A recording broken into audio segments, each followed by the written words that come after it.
What exactly is a recession, and are we in one? Are we heading for one? Because over the last few years, I've gotten comments in my DMs and in my posts talking about, well, we've been in a recession for 2 or 3 years, or in the last administration we were in one, and I think it's really important for us to get our definitions correct. Now, that's not to say that people haven't been suffering economically. I think a lot of it has to do with the vast amounts of income inequality, but I think it's important that we get our definitions firmed up here. Now, the economy goes through periods of ups and downs. It's known informally as the boom-bust cycle. And a recessionary period is essentially a period of time where there's a decline in economic activity.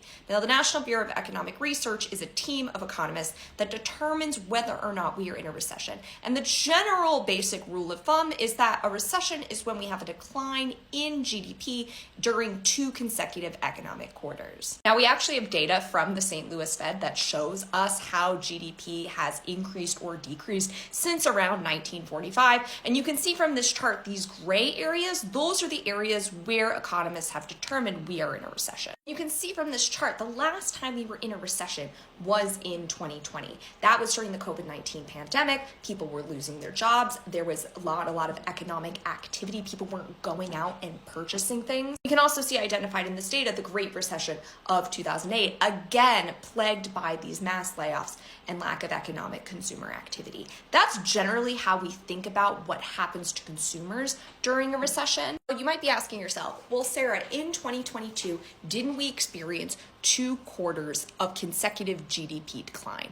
And I have 2 answers for this, because initially, in initial forecasts, yes, we did see 2 consecutive quarters in Q1 and Q2 of GDP growth. However, there's 2 caveats to this. The first is that, and this is not unusual in the economics field, those numbers were subsequently revised, and it was found that in Q2 of 2022, GDP growth actually increased by around 0.3%. Assuming that didn't happen, that rule of 2 consecutive quarters of negative GDP growth is not a hard and fast rule by economists. There are other aspects of data that we look at, particularly how bad the recession is and how widespread it is and for how long it's going for. When you look at the components of GDP and how they change during that time, for those of you that don't know, we calculate GDP by taking the sum of consumer spending, investment spending, government spending, and net exports. We find that, first of all, investment spending is actually going up. During a recession, we would see all 4 of these things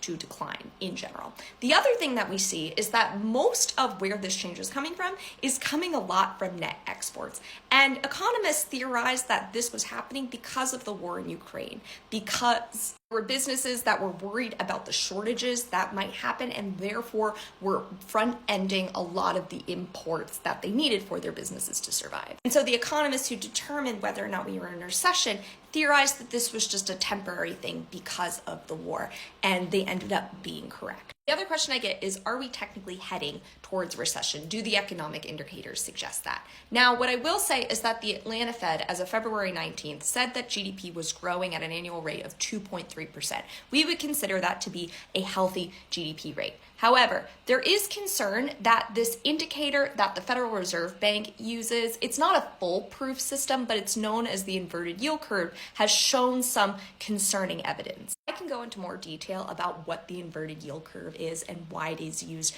to predict recessions. However, what you need to know is that of yesterday, February 26th, the inverted yield curve entered essentially recession predicting territory. We've also seen consumer confidence drop in the single largest 1-month dip from January to February of 2025 since August of 2021, which for economists is also greatly concerning. However, we will not know whether or not we are experiencing a decline in GDP until the Q1 of 2025 numbers are released, which should happen towards the end of April. So we will just have to see what happens in the meantime.